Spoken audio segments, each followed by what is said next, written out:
ஸ்ரீ சாயிநாத ஸ்தவனமஞ்சரி. சுக்லாம் பரதரம் விஷ்ணும் சசிவன்னம் சதுர்புஜம் பிரசன்னவதனம் தியாயேத் சர்வ விக்னோபசாந்தயே. ஸ்ரீ கணேசாய நமக.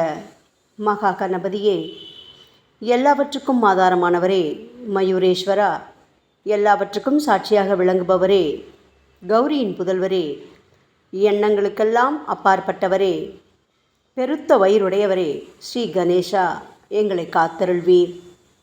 நீ எல்லா பூதகணங்களுக்கும் முதல்வன், தலைவன். எனவே கணேசன் என அழைக்கப்படுகின்றீர்கள்.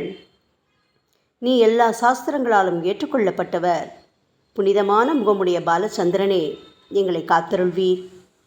ஓ சாரதே, சரஸ்வதியே, கலைவாணியே, வாக்கின் தெய்வமே, நீ வார்த்தைகளுக்கெல்லாம் தலைவி. உலகின் உயிரோட்டத்தின் காரண கர்த்தாவே நீங்கள்தான். நீங்கள் படைப்பாளிகளின் இறைவி. நீங்கள் எப்பொழுதும் இத்தேசத்தின் அணிகலன். எங்கும் நிறைந்திருக்கும் எல்லையில்லாத சக்தியே, சரஸ்வதியே, உங்கள் பாதங்களை வணங்குகிறோம். முழுமையான பரபிரம்மே, மகான்களுக்கு பிரியமானவரே, பண்டரிநாதன் உருவில் வெளிப்பட்ட அவதாரமே, எல்லையற்ற கருணை உள்ளம் கொண்டவரே, பரமதயாளா, பாண்டுரங்கா. பொம்மலாட்டக்காரன் தன் கையில் உள்ள கயிற்றால் பொம்மைகளை ஆட்டுவிப்பது போல் பிரபஞ்சம் எங்கும் நிறைந்து நின்று உலகை ஆட்டுவிக்கும் ஒரு பொம்மலாட்டக்காரர் நீங்கள். உங்கள் மெய்ப்பொருளை உய்த்துணர அறிவியல் ஏடுகளும் புனித நூல்களும் இன்னமும் முயன்று கொண்டுதான் இருக்கின்றன. மெத்த படித்தவர்களுக்கோ நீங்கள் வெளிப்பட்டதே இல்லை. ஓ சக்கரபாணியே, பாண்டுரங்கா, அத்தகைய அறிவற்றவர்கள் வெறும் வார்த்தை ஜாலங்களிலேதான் சிக்கொண்டவர்கள். மகான்கள் மட்டுமே உங்களை உணர்வார்கள். மற்றவர்கள் குழப்பமடைந்துள்ளார்கள். உங்களுக்கு பக்தியோடு கூடிய சாஷ்டாங்க நமஸ்காரத்தை செய்கிறோம். ஓ 5 முகங்கள் கொண்ட சங்கரனே, மனித மண்டை ஓடுகளான மாலை அணிந்தவரே, நீலகண்டரே, திகம்பரா, ஓம்கார வடிவானவரே, பசுபதியே, எங்களை காத்தருள்வீர். எல்லா நேரங்களிலும் எவருடைய உதடுகள் உங்களுடைய நமச்சிவாய நாமத்தை உச்சரிக்கின்றதோ அவர்களது உலகியல் துன்பங்கள் முழுமையாக நீங்கிவிடும். ஓ ஜடாமுடியை தரித்த சிவனே, உங்கள் நாமத்தின் சக்தி அத்தகையது. உங்களது பாதங்களை வணங்கி நாங்கள் ஸ்ரீ சாயிநாதரின் புகழை கூறும் இந்த துதியை எழுதுகிறோம். இந்த அருட்பணி முழுமையடைய எங்களுக்கு அருள்வாயாக நீலகண்டா, ஆலகால விஷமுண்ட சிவனே. இப்பொழுது அத்ரி மகரிஷியின் புதல்வரான தத்தாத்ரேயர், அவரவர் குலதெய்வங்கள் இந்திரன், துகாராம், ஞானிகள் மற்றும் எல்லா சாய் பக்தர்களையும் பணிகிறோம். ஸ்ரீ ஷீரடி சாய்நாதா, உமக்கு வெற்றி கிட்டட்டும். பாவிகளை கடைத்தேற்றும் கருணையுள்ளவரே, உங்கள் பாதங்களில் எங்களது தலையை வைத்து வேண்டுகிறோம். உமது பாதுகாப்பை எங்களுக்கு அருள்வாய். நீங்கள் முழுமையான பரபிரம்மம், ஆனந்தத்தின் இருப்பிடம். நீங்களே விஷ்ணு. மன்மதனை எரித்த ஊமையொரு வாகனும் நீங்களே. சாயி, நீங்கள் மனித வடிவில் தோன்றிய இறைவன். அறிவு என்னும் ஆகாய சூரியன். நீங்கள் கருணை கடல். நீங்கள் பிறவி பிணிக்கு ஓர் அருமருந்து. நீங்கள் ஏழைகளுக்கும் கீழ்த்தட்டு மக்களுக்கும் விரும்பியதை கொடுக்கும் சிந்தாமணிக்கல். நீங்கள் உங்கள் பக்தர்களை பரிசுத்தப்படுத்தும் தெய்வம். உலக வாழ்க்கை என்னும் சம்சார கடலில் மூழ்குபவர்களை காப்பாற்றும் ஓடம். நீங்கள் அஞ்சுபவர்களின் புகலிடம். சாயி, நீங்கள் இந்த பிரபஞ்சம் தோன்ற முதற்காரணமான பரிசுத்த பேரின்ப பேருணர்வு, அதாவது சைதன்யம். நீங்கள் கருணையே உருவானவர். உங்களது பலவிதமான வெளிப்பாடுகளில் இந்த உலகமும் ஒன்று. நீங்கள் பிறப்பற்றவர். சாவும் உங்களை தொட முடியவில்லை. எங்களது நீண்ட ஆழமான சிந்தனைக்கு பின் வெளிப்பட்ட கருத்தே இது என் குருநாதா. பாபா, பிறப்பு இறப்பு என்பவை அஞ்ஞானத்தால் தோன்றும் வெளிப்பாடே. ஓ மகராஜ், நீங்களோ இறப்பும் பிறப்புமற்ற சுதந்திர பறவை அல்லவா? தண்ணீர் நீரூற்றுக்காக தோன்றினால் அதன் ஆதாரம் அங்கு இருப்பதாக அர்த்தமா? ஏற்கனவே நீர் பூமிக்குள் நிரம்பி இருந்தது. பூமியின் உள்ளே இருந்து ஊற்றாக வெளியே வந்தது, அவ்வளவுதான். மணற்படுகையில் நீர் ஊற்றாக வெளிப்பட்டதும் அது நீரோடை என்று பெயர் பெற்றது. தண்ணீர் இல்லாவிட்டால் அது வெறும் மணற்படுகையே. அந்த மணற்படுகையில் தண்ணீர் ஊற்றாக வந்தாலும் அல்லது வற்றி போனாலும் தண்ணீருக்கு அதனால் ஒன்றும் ஆவதில்லை. ஏனென்றால் தண்ணீர் அந்த மணற்படுகைக்கு எந்தவிதமான முக்கியத்துவமும் கொடுப்பதில்லை. ஆனால் அறியாமையால் மணற்படுகையோ நீர் நிரம்பி இருந்தால் அது பெருமைப்பட்டு கொள்கிறது. ஆகையால் நீர் வற்றிய உடனே அது மிகவும் மனவருத்தம் அடைகிறது. இந்த மனித உடலும் ஒரு விதத்தில் அந்த மணற்படுகை போன்றதே. புனித பேரின்ப நிலையை அந்த நீரூற்றின் தூய தண்ணீருக்கு ஒப்பிடலாம்.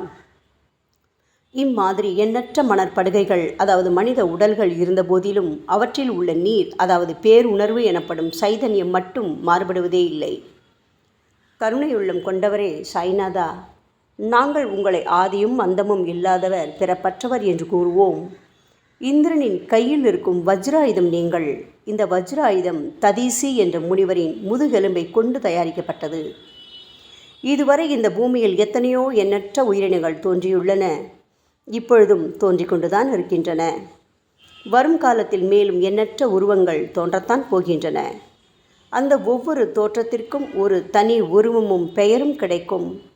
இந்த உயிர்கள் ஒவ்வொன்றும் பெயராலும் தோற்றத்தாலும் மட்டுமே இவ்வுலகில் அடையாளம் காட்டப்படுகிறது. ஆகையால் அந்த சுத்த பேருணர்வு நிலையை நீ நான் என்று பிரித்து காட்டுவது சரியல்ல. ஏனென்றால் எது இரண்டாக தோன்ற முடியாதோ அதுவே உண்மையில் பரிசுத்த பேரின்ப பேருணர்வு எனப்படும். அது ஒன்றே அனைவரின் உள்ளும் ஆத்மா என்ற பெயரில் உள்ளது. மேலும் உண்மையை சொல்வதானால் அந்த ஒரே ஒரு சுத்த பேரின்ப பேருணர்வு நிலைதான் உலகம் முழுவதும் வியாபித்திருக்கிறது. அப்படி இருக்கையில் நீ நான் என்ற வேற்றுமைகள் எவ்வாறு இருக்க முடியும்? நீருண்ட மேகத்தில் உள்ள நீரின் தன்மை உலகெங்கிலும் ஒன்றே. ஆனால் அது பூமியை அடைந்ததும் வெவ்வேறு தோற்றங்களை நதி, ஏரி, ஊற்று என ஏற்கின்றன.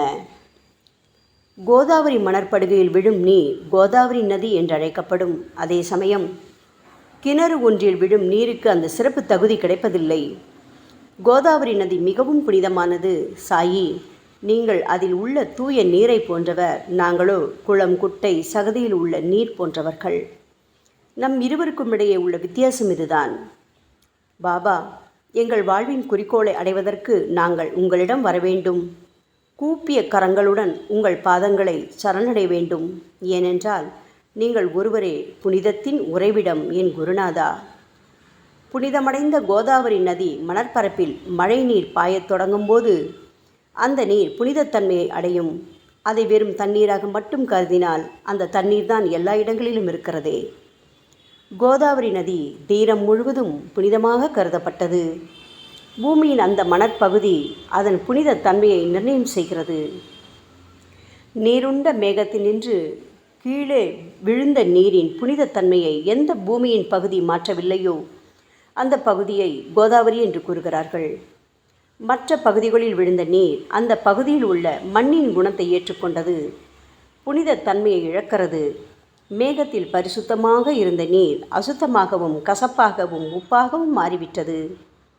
6 வித உட்பகைகளான காமம், கோபம், பேராசை, வெறுப்பு, அகங்காரம், பொறாமை இவற்றை அகற்றி புனித உடலெடுத்து வந்த குருநாதா, குருதேவா, தங்களை புனித மகான் என்று அழைப்பதே சால பொருந்தும்.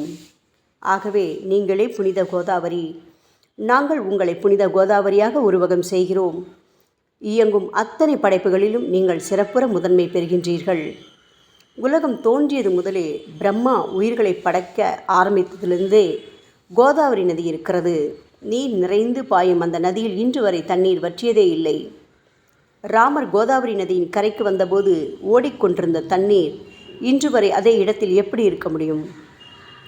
கோதாவரி நதியின் மணற்படுகை மட்டும் அதேதான். தண்ணீர் கடலை சென்றடைந்து விட்டது. ஆனால் அந்த கோதாவரி நீர் படுகையுடன் புனிதத்தன்மை மட்டும் என்றுமே மாறாமல் இன்று வரை அப்படியே உள்ளது. ஒவ்வொரு வருடமும் பழைய நீர் வெளியேறி புதிய நீர் அதற்குள் பாய்கிறது. உங்களுக்கு தெரிந்த வாழ்க்கை நியதிதானே இது. ஒரு நூற்றாண்டை ஒரு ஆண்டாக கணக்கிட்டால் அந்த நூற்றாண்டில் தோன்றிய முனிவர்கள் பாயும் நீரை போன்றவர்கள். அவர்களில் மிகப்பெரிய மகான்கள் அந்த நீரில் தோன்றும் அலைகள் போன்றவர்கள். இந்த புனித கோதாவரி நதியில் முந்தைய நூற்றாண்டுகளில் சனாதனர், சனதர், சனந்தனர் போன்ற மகான்கள் வெள்ளமாக தோன்றினார்கள். பிறகு நாரதர், தும்புரு, துருவன், பிரகலாதன், மகாபலி சக்கரவர்த்தி, சபரி, அங்கதன், வாயுகுமாரனான அனுமான், விதுரர், கோபர்களும் கோபியர்களும் வெள்ளமாக தோன்றினர். இவ்வாறு இன்று வரை கடந்த நூற்றாண்டுகள் ஒவ்வொன்றிலும் ஒன்றன் பின் ஒன்றாக மகான்களாகிய வெள்ளம் தோன்றியது. அவற்றை எல்லாம் எங்களால் ஞாபகப்படுத்தி கூற முடியவில்லை. ஓ சாயிநாதா, இந்த 19ஆம் நூற்றாண்டில் புனித கோதாவரி நதியில் சந்தேகத்திற்கு இடமில்லாமல் நீங்கள் வெள்ளமாக பாய்ந்தீர்கள். எனவே உமது தெய்வீகமான பாதங்களை தொட்டு வணங்குகிறோம். சாய் மகராஜா, நாங்கள் செய்யும் தவறுகளை தயவு செய்து உங்கள் கவனத்தில் வைத்து கொள்ள வேண்டாம் என மன்றாடி கேட்டுக்கொள்கிறோம். சாயி, நாங்கள் எளியவர்கள், ஏதும் அறியாதவர்கள், தீய குணங்கள் கொண்ட மிகப்பெரிய பாவிகள். எங்களை புறந்தள்ளி விடாதீர்கள், கைவிட்டு விடாதீர்கள். மட்டமான உலோகத்தையும் தங்கமாக மாற்றும் சக்தி கொண்ட ரசவாத கல் இரும்பினுடைய இயற்கையான தன்மைகளை பொருட்படுத்துவதில்லை. அதேபோல் கோதாவரி நதியும் தன்னுள் கலக்கும் சிறு சிறு ஓடைகளை திருப்பி அனுப்புவதில்லை. பாபா, அநேக தீய குணங்களை எங்களுக்குள் கொண்டவர்கள் நாங்கள். உங்களது கருணை மிகுந்த பார்வையால் தயவு செய்து அவற்றை சடுதியில் அழித்து விடுங்கள். இது மட்டுமே தான் உங்கள் அடிமைகளான எங்களது வேண்டுகோள். ரசவாத கல்லின் தொடர்பு ஏற்பட்டும் இரும்பின் இயற்கை தன்மைகள் அழிக்கப்படாவிட்டால் சாயிநாதா, அது ரசவாத கல்லின் பெருமைக்கு இழுக்கல்லவா? பாபா, எங்களை பாவியாகவே இருக்கும்படி விட்டுவிடாதீர்கள். தங்களை குறைவாக மதிப்பிட்டு கொள்ளாதீர்கள். நீங்கள் ரசவாத கல், நாங்கள் இரும்பு. எங்களுக்கு ஏற்படும் இழிவுகள் தங்களுக்கு ஏற்படும் இழிவுகள் அல்லவா? சாயிநாதா, குழந்தைகள் தவறுகள் செய்து கொண்டேதான் இருக்கிறது. ஆனால் அதற்காக தாயார் என்றுமே கோபமடைவதில்லை. இதை தயவு செய்து தாங்கள் நினைவில் வைத்து கொண்டு எங்களுக்கு உங்கள் அருளாசிகளை தாருங்கள். ஓ சத்குரு சாய்நாதா, நீங்கள் எனது கற்பக விருட்சம், சம்சார கடலை கடக்க உதவும் கப்பல். சந்தேகத்திற்கு இடமின்றி நீங்கள் ஒருவர் மட்டுமே எங்களை கடைதேற்ற முடியும். சாயி, நீங்களே எங்களுக்கு காமதேனுவாகிய பசு. நீங்கள் சிந்தாமணி கல், ஞானவானில் சூரியனும் நீங்களே. நீங்கள் நற்பண்புகளின் சுரங்கம், ஸ்வர்க்கத்திற்கு ஏறிச் செல்லவதும் ஏனியும் நீங்களே அல்லவா எங்களது குருநாதா? புனித செயல்களின் நிறைகள் நிறைய கொண்டவரே, பரிசுத்தமானவரே, சாந்தி மற்றும் பேரின்பத்தின் மொத்த உருவமே தீனதயாளா, குறைகளற்ற முழுமையான அறிவாக உருவெடுத்தவரே, மனிதர்களில் உன்னதமானவரே, சாந்தி மற்றும் மன்னிப்பதின் உறைவிடமே, எங்களின் அடைக்கலமே, எங்களை ஆசீர்வதியுங்கள், எங்களை ஆசீர்வதியுங்கள். கலியுகம் ஆரம்பித்தவுடன் மகாவிஷ்ணுவால் உலகம் உய்ய அனுப்பப்பட்ட 9 நாதர்களில் ஒருவனான சத்குரு மச்சீந்திரநாதரும் நீங்களே. பரமேஸ்வரன் நெற்றிக்கண்ணை திறந்தவுடன் அந்த அக்னியில் தோன்றிய மகாத்மா ஜாலந்தரும் நீங்களே. நீங்கள் மகாராஷ்டிராவில் தோன்றி பக்தி மார்க்கத்தை பரப்பிய ஞானிகளான நிவிருத்திநாதர், ஞானேஸ்வரர், கபீர்தாசர், ஷேக் முகமது ஏகநாதர். சாயி, நீங்கள் சிவனின் ஓர் அவதாரம், தத்தகுரு. நீங்களே பண்டரிநாதர். நீங்கள் ஆஞ்சநேயரின் மறு அவதாரம் ராமதாசர். நீங்கள் மகாராஷ்டிர ஞானி பாண்டுரங்கன் மீது கீர்த்தனை இயற்றிய துக்காராம். சாயிநாதா, நீங்கள் முஸ்லிம் ஞானி ராமபக்தர் சகாராம். நீங்கள் தத்தாத்ரேயரின் மறு அவதாரம் மாணிக் பிரபு. பாபா, உங்களது அவதார தோற்றம் மற்றும் உங்களுடைய எண்ணற்ற தன்மை புரிந்து கொள்ள எங்களுக்கு உண்மையில் கடினமாக இருக்கிறது. உங்களது ஜாதி குலம் பற்றிய எதையும் நீங்கள் எவருக்கும் வெளிப்படுத்தியதில்லை. சாயி, சிலர் உங்களை முஸ்லீம் என்கிறார்கள், சிலரோ உங்களை பிராமணர் என்கிறார்கள். கிருஷ்ண பரமாத்மாவை போன்று எண்ணற்ற தெய்வீக லீலைகளை செய்வதெல்லாம் உங்களுக்கு ஒரு விளையாட்டல்லவா? ஸ்ரீ கிருஷ்ண பரமாத்மாவை பார்த்து பல்வேறு மக்கள் பலவிதமான பெயர்களிட்டு அவரை அழைத்தனர். சிலர் அவரை யதுகுலத்தின் அணிகலன் என்றார்கள். சிலர் அவரை மாடுகள் மேய்க்கும் இடையன் என்றும் அழைத்தனர். தாயான யசோதை அவரை பச்சிளம் குழந்தை என்றாள். கிருஷ்ணரின் மாமனாகிய கம்சன் அவரை உயிரை குடிக்கும் மகா காலன் என்றான். அர்ஜுனன் அவரை எங்கும் நீக்கமர நிறைந்துள்ளவர் என்றான். அவ்வாறே சாய்நாதா, ஒவ்வொரு மனிதனின் மனநிலைக்கு ஏற்ப அவரவர் எண்ணங்களுக்கு ஏற்ப உங்களுக்கு பெயர்களை சூட்டி மகிழ்ந்தார்கள். மசூதி, நீங்கள் வாழும் இருப்பிடம். உங்கள் காதுகள் இந்து மத வழக்கப்படி குத்தப்படவில்லை. அதேபோல் பாத்தியா ஓதுவதை பார்த்து நீங்கள் முஸ்லிம் என்று கூறுவது பொருத்தமானதே. சாய்நாதா, நீங்கள் துனி மூலம் அக்னியை வழிபடுவதை பார்த்து நீங்கள் ஒரு இந்து என்று முடிவு செய்யப்பட்டது. பாபா, இந்த வெளிப்புற வித்தியாசங்களை வீண் விவாதம் செய்யும் எண்ணம் கொண்டவர்களே விரும்புவார்கள். உண்மையான ஞானத்தில் ஆர்வம் கொண்டவர்கள் இந்த வெளிப்புற வேறுபாடுகளுக்கு முக்கியத்துவம் தரமாட்டார்கள். சாயி, நீங்களோ பிரம்மத்தின் நிலையில் இருக்கின்றீர்கள். ஜாதி குலம் போன்றவை உங்களுக்கு முக்கியமில்லை. நீங்கள் எல்லோருக்கும் மேலான உயர்ந்த குருவாகவும் இந்த பிரபஞ்சத்தை படைத்தவராகவும் இருக்கின்றீர்கள். முஸ்லிம் இந்துக்களிடையே பகைமையுணர்வு ஏற்பட்டதால் அவர்களுக்கிடையே இணக்கமான உறவையும் ஒற்றுமையையும் ஏற்படுத்துவதற்காகவே அல்லவா நீங்கள் மசூதியில் அமர்ந்து அக்னி வழிபாட்டை நடத்தி உங்கள் லீலைகளை பக்தர்களுக்கு காட்டினீர்கள். நீங்கள் ஜாதி மதங்களுக்கு அப்பாற்பட்டவர். நீங்கள் பிரம்மமே, நீங்கள்தானே சாயி. உண்மையில் நீங்கள் எங்களது எண்ணங்களுக்கெல்லாம் அப்பாற்பட்டவர். உங்களை பற்றிய வாதி பிரதிவாதங்கள், ஊகங்கள், ஆதாரம் இல்லாத கருத்துக்கள் இருக்கும் இடத்தில் எங்கள் வார்த்தைகளுக்கு முக்கியத்துவம் எப்படி கிடைக்கும்? ஆனால் சாயிநாதா, உங்களை பார்க்கும் பொழுது எங்களால் மௌனமாக இருக்க முடியவில்லை. வார்த்தைகளால் போற்றுதலே உலக வழக்கம். எனவே உங்கள் அருளாசியுடன் சாயிநாதா, வார்த்தைகளால் எப்படியெல்லாம் உங்களை போற்ற முடியுமோ அவ்வண்ணமே போற்றி புகழ்கிறோம். கடவுளின் நிலையை விட மகான்களின் நிலை வேறுபட்டும் மிக உயர்ந்ததாகவும் இருக்கும். மகான்களின் அருகில் நான் எனது போன்ற எண்ணங்களுக்கு இடமே இல்லை. கடவுளை வெறுத்ததால் இரண்யகசிபுவும் விஷ்ணுவால் கொல்லப்பட்டார். ராமனால் ராவணன் கொல்லப்பட்டன. மகான்கள் கைகளால் இத்தகைய துர்சம்பவங்கள் ஏற்பட்டதே இல்லை. அரசன் கோபிச்சந்தன் முனிவர் ஜாலந்தரரை சாணக்குவியலுக்குள் புதைத்தான். ஆனால் அந்த நிலையிலும் அரசரின் இந்த செயலுக்காக அந்த முனிவர் வருத்தப்பட்டதே இல்லை. அரசனின் அந்த செயலுக்கு நேர்மாறாக அந்த அரசனை சம்சார சூழலிலிருந்து விடுவித்து அவனை முக்தியடை செய்தார். மகான்களின் சக்தி இப்படிப்பட்டதே. அவற்றை விவரித்து கூற முடியாது.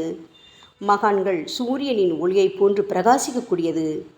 சந்திரனின் மென்மையான ஒளிக்கதிர்கள் போல் இதயத்திற்கு ஆறுதல் கொடுக்கும் தன்மை கொண்டது. மகான்களின் அருள் கஸ்தூரியின் நறுமணம் போன்றது. அவர்கள் கரும்பு சாற்றினை போல் இனிப்பானது. மகான்கள் நிச்சயமாக நல்லவர்களிடமும் தீயவர்களிடமும் ஒரே விதமாகவே நடந்து கொள்கின்றனர். அதற்கும் மேலாக பாவிகளிடம் அவர்கள் காட்டும் அன்பு அளவிட முடியாதது. கோதாவரி நதியில் அழுக்கடைந்த துணிகளே சுத்தம் செய்யப்பட வேண்டி வருகின்றன. சுத்தமான துணிகள் கோதாவரி நதியினின்று வெகு தூரத்தில் பெட்டியிலேயே தங்கிவிடுகின்றன. பெட்டியில் வைக்கப்பட்டிருந்த அந்த துணியும் ஒரு முறை கோதாவரி நதிக்கரைக்கு துவைப்பதற்காக வந்தது. இந்த உவமையில் பெட்டிதான் வைகுண்டம், நீங்களே கோதாவரி. கோதாவரி நதிக்கரையே நம்பிக்கை. எல்லா உயிரினங்களும் துணிகள். 6 விதமான மன விகாரங்களான காமம், கோபம், கஞ்சத்தனம், மதம், பொறாமை, மோகம் ஆகியவையே அவைகளை பற்றியுள்ள அழுக்கு. சாய்நாதா, தங்கள் பாதார விந்தங்களை வணங்குவதே கோதாவரியில் செய்யப்படும் புனித குளியல். ஓ சமர்த்தரே, எங்களது எல்லா பாவங்களையும் மன அழுக்கங்களையும் போக்கி எங்களை சுத்தப்படுத்துங்கள் குருநாதா. பாபா, எங்கள் சம்சார வாழ்க்கையில் உழலும் மக்களாகி நாங்கள் மேலும் மேலும் பாவம் செய்கின்றவர்களாக இருக்கிறோம். எனவேதான் உங்களை போன்ற மகான்களின் தரிசனம் பெறுவதற்கு நாங்கள் தகுதியுடையவர்களாகிறோம். கோதாவரி நதியில் தண்ணீர் நிரம்பியுள்ளது. படித்துறையில் துவைப்பதற்காக துணிகள் வருகின்றன. அவை துவைக்கப்பட்டு சுத்தப்படுத்தப்படாவிட்டால் அது கோதாவரி நதிக்கல்லவா இழுக்கை தேடித்தரும். என் குருநாதா, நீங்கள் அடர்ந்த இலைகளுடன் கூடிய நிழலையும் குளிர்ச்சியையும் தரும் மரம். உண்மையில் நாங்கள் எல்லாம் வழிப்போக்கர்கள். எங்களை 3 வித துக்கங்கள், அதாவது இயற்கை இடர்பாடுகளால் வரும் துன்பங்கள், எங்களது உடலுக்கு வரும் நோய் நொடிகள், அஞ்ஞானத்தால் நிரம்பிவிடும் பாவமூட்டை எனப்படும் வெயில் கடுமையாக சுட்டெரிக்கின்றன. கருணாமூர்த்தியே, சாயி, அந்த சுட்டெரிக்கும் 3 வித தாபங்களின் வெப்பத்திலிருந்து தயவு செய்து எங்களை காப்பாற்றும். தங்களது கருணை என்னும் குளிர்ந்த நிழல் இந்த சம்சாரம் என்னும் வாழ்க்கை கடலை கடக்க உதவும் தன்மை கொண்டது. பாபா, மரத்தின் அடியில் அமர்ந்தும் ஒருவன் சூரியனின் சுட்டெரிக்கும் வெப்பத்தை உணர்ந்தால் அது அந்த மரத்தை நிழல் தரும் மரம் என்று கூற முடியுமா என் குருநாதா? சாயி, உங்கள் அருளின்றி இந்த உலகில் நல்லது என்பது ஏற்படுவதில்லை. எனவேதான் தர்மத்தை நிலை நிறுத்துவதற்காக அந்த பரந்தாமனே அர்ஜுனனுக்கு நண்பனாக, வழிகாட்டியாக மற்றும் ஆன்மீகவாதியாக மாறினார். சுக்ரீவனின் அன்பினால் தானே விபீடனன் அரசன் ராமனின் நட்பை பெற்றான். சொல்லப்போனால் ஸ்ரீஹரியும் மகான்கள் மூலமாகத்தான் பெருமை பெற்றார். பிரம்மம் என்பது உருவமற்றது. எனவேதான் வேதங்களால் அதை வர்ணித்து கூற முடியவில்லை. ஆனால் பூமியில் அதை மனித உருவில் தோன்ற வைத்து மகான்கள் அதன் உருவமற்ற தன்மையை மாற்றினர். தாமாஜி என்ற பக்தனுக்காக பகவான் பாண்டுரங்கனை ஒரு தாழ்த்தப்பட்ட குலத்தில் பிறந்தார். சோகமேளா என்ற பக்தருக்காக உலகை காக்கும் தெய்வமே இறந்த எருமைகளின் உயிரற்ற உடல்களை எடுத்தார். மகாராஷ்டிர ஞானி மகான் ஏக்நாத் என்ற பக்தனின் பெருமையை உணர்ந்த பரம்பொருள் பாண்டுரங்கனின் மாறுவிடத்தில் வந்து தண்ணீர் சுமந்து உழைத்தார். உண்மையில் மகான்கள் எல்லாவற்றையும் தாங்கும் சக்தியும் சச்சிதானந்த பிரபுவாகிய இறைவனின் எஜமானர்களே. பாபா, இதற்கு மேல் நாங்கள் சொல்வதற்கு எதுவும் இல்லை. நீங்களே எங்களின் தாயும் தந்தையும். ஷீரடி கிராமத்தில் வசிக்கும் என் சத்குரு சாய்நாதா. சாயி, உங்கள் லீலைகளை எவர் ஒருவராலும் உண்மையிலேயே முழுமையாக புரிந்து கொள்ள முடியாது என்கின்ற பொழுது சாதாரண மனிதனாகிய நான் எவ்வாறு அவற்றை விளக்க முடியும் கூறுங்கள்.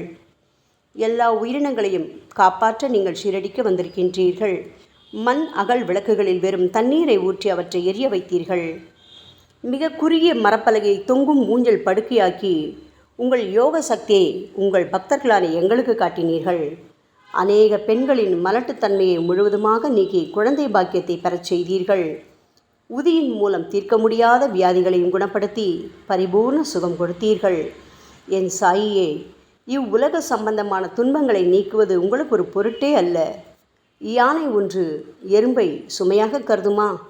குருராயா, இப்பொழுது உங்களது பாதங்களை சரணடைந்து விட்டோம். எங்களை திருப்பி அனுப்பி புறந்தள்ளி விடாதீர்கள். எங்களின் மகாராஜ், நீங்கள் அரசர்களுக்கெல்லாம் அரசன். நீங்கள் குபேரனை விட செல்வம் அடைந்தவர். நிச்சயமாக தன்னிகரற்ற வைத்தியர். உங்களை விட மேலானவர் இந்த உலகில் நிச்சயமாக எவரும் இல்லை சாயி. மற்ற கடவுள்களை வணங்குவதற்கு தனித்தனியாக பூஜை பொருட்களும் வழிபாட்டு முறைகளும் உள்ளன. ஆனால் உங்களை வணங்குவதற்கு தகுதியான பொருட்களே இந்த உலகில் இல்லை என் குருநாதா. சூரியனின் ராஜ்யத்தில் தீபாவளி பண்டிகையை கொண்டாடுவதென்றால் எவ்விதமான பொருட்களை கொண்டு அதை கொண்டாடுவோம்? சமுத்திரத்தின் தாகத்தை தணிப்பதற்கு பூமியில் போதுமான தண்ணீர் கிடைக்காது. நெருப்பை சூடாக்குவதற்கு எங்கிருந்து அக்னியை கொண்டு வருவது? ஓ ஸ்ரீ சமர்த்த குருடாயா, பூஜை செய்ய உதவும் பொருட்கள் யாவற்றிலும் இருப்பது உன் ஆத்மாவே. ஆரம்பம் முதலே அவை உன் ஒரு பகுதியே அல்லவா? மேலே கூறப்பட்டவையெல்லாம் தத்வார்த்த ரீதியில் கூறப்பட்டவையே. அனுபவங்களின்றி கூறப்படும் வார்த்தை ஜாலங்கள் வீணே. சம்பிரதாய சடங்குகளின்படி உங்களுக்கு பூஜை செய்ய வேண்டுமென்றால் அதனை செய்வதற்கு தேவையான பூஜை சாமான்கள் எங்களிடத்தில் இல்லையே என் குருநாதா. கருணாமூர்த்தியே, எங்களின் கற்பனை திறனின் அடிப்படையில் உங்களுக்கு வழிபாடு செய்கிறோம். தயவு செய்து அந்த வழிபாட்டை இந்த அடிமைகளிடமிருந்து ஏற்றுக்கொள்ளுங்கள். சாயி, இப்பொழுது எங்களது அன்பு மிகுந்த கண்ணீரால் உங்கள் பாதங்களை கழுவுகிறோம். உண்மையான பக்தி என்னும் சந்தனத்தை அரைத்து சாந்தாக்கி உமக்கு இடுகிறோம். அழகிய வார்த்தைகளால் எழுதப்பட்ட இந்த துதியையை உமக்கு மாலையாக அணிவிக்கின்றோம். எங்களது கெட்ட குணங்களை தூபமாக்கி உமக்கு முன் எரிய விடுகிறோம். உமக்கு முன் எரியும் போது எந்தவிதமான தீய வாசனையும் எழுவதில்லை. சாயி, உமக்கு முன்பு இல்லாமல் வேறு எங்காவது இந்த தூபம் எரிய விடப்பட்டால் அது கீழே உள்ளது மாதிரி ஆகும். அதாவது சாம்பிராணியை நெருப்பில் போட்டவுடன் அது பொசுங்கி அதில் உள்ள நல்ல மனம் என்ற நற்குணம் அதை விட்டு மறைந்து போகிறது. பாபா, உமக்கு முன் அது எரியும் போது எங்களது கெட்ட குணம் என்கின்ற அழுக்குகள் எரிந்து நல்ல குணம் மட்டுமே மிஞ்சியிருக்கிறது. மனதில் உள்ள தீய குணங்கள் யாவும் எரிந்த பிறகு மனம் மாசற்ற தூய கங்கை தீர்த்தம் போல் ஆகின்றது. கருணை மூர்த்தியே, மாயை மோகம் என்ற தீபத்தை உங்கள் முன் ஏற்றி காட்டுகிறோம். அதன் மூலம் எங்களது மனம் வைராக்கியத்தை அடைய அருள்வீராக. பரிசுத்தமான நம்பிக்கை என்ற சிம்மாசனத்தை நீங்கள் என்னுள் அமர்வதற்கு ஆசனமாக உமக்கு தருகிறோம். அதில் அமர்ந்து கொண்டு எங்களது பக்தி என்ற நெய்வேத்தியத்தை ஏற்றுக்கொள்ளுங்கள் சாயி. எங்களது பக்தி என்ற நெய்வேத்தியத்தை ஏற்றுக்கொண்டு அதன் சாரை மட்டுமாவது எங்களுக்கு தயவு செய்து கொடுப்பீராக.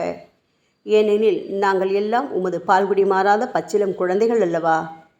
உங்கள் அருட்பாலில் எனக்கு உரிமை உண்டு. பாபா, என் மனத்தையே உமக்கு தட்சணையாக கொடுக்கிறேன். ஆகையால் நாங்கள் செய்யும் காரியங்கள் யாவற்றிலும் நான் செய்கிறேன் என்று நாங்கள் உரிமை கொண்டாட முடியாது. ஏனென்றால் நினைக்கும் மனதைத்தான் உமக்கு அர்ப்பணித்து விட்டோமே சாயி. இப்பொழுது பணிவுடன் கூடிய பிரார்த்தனையோடு உங்கள் பாதங்களில் சாஷ்டாங்க நமஸ்காரம் செய்கிறோம். ஓ தெய்வீக சாய்நாதா, தயவு செய்து நீங்கள் அதை ஏற்றுக்கொள்ளுங்கள். 8 பிரார்த்தனைகள்.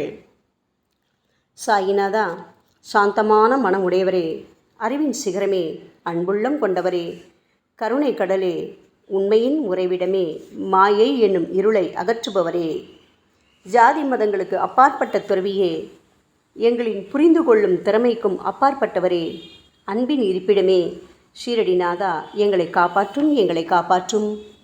ஞான சூரியனே, ஞானத்தை அளிப்பவரே, எல்லாவித நல்ல செயல்களையும் செய்பவரே, பக்தர்களின் மனங்களில் ஒளிரும் பரமஹம்சரே, தங்களை சரணடைந்தவர்களை காப்பவரே, சாயி, படைக்கும் தொழில் புரியும் பிரம்மாவே நீங்கள், காக்கும் கடவுள் விஷ்ணுவே நீங்கள். 3 உலகங்களையும் கடைசி லயமடையச் செய்யும் ருத்ரனுமான சிவனும் நீங்களே. பாபா, நீங்கள் இல்லாத இடமே இந்த பூமியில் ஏது? எல்லாம் அறிந்த இறைவன் நீங்கள். எங்கள் அனைவரின் இதயங்களிலும் வசிப்பவரும் நீங்கள்தானே சாயி.